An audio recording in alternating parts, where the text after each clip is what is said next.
Hi friends, welcome back to my channel. Today we're going to see how to make this piping. I already have some bias strips. Now I'm gonna join these bias strips by stitching that together.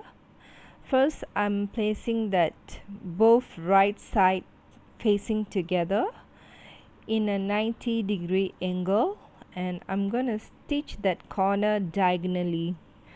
And I will repeat these steps for other bias strips to join together until the desired length that I want.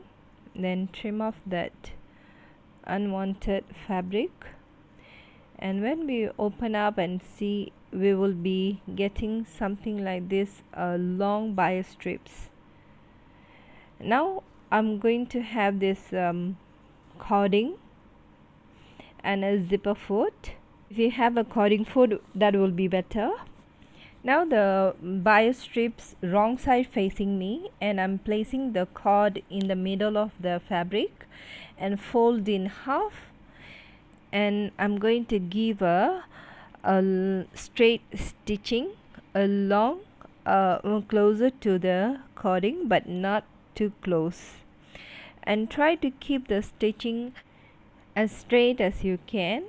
Sometimes if it goes unevenly, that can be seen on the finished project that we're going to give the piping. Now my piping is ready, and now that you know how to make this piping on your own, happy sewing, and I see you in another video. Until then, see you, bye bye.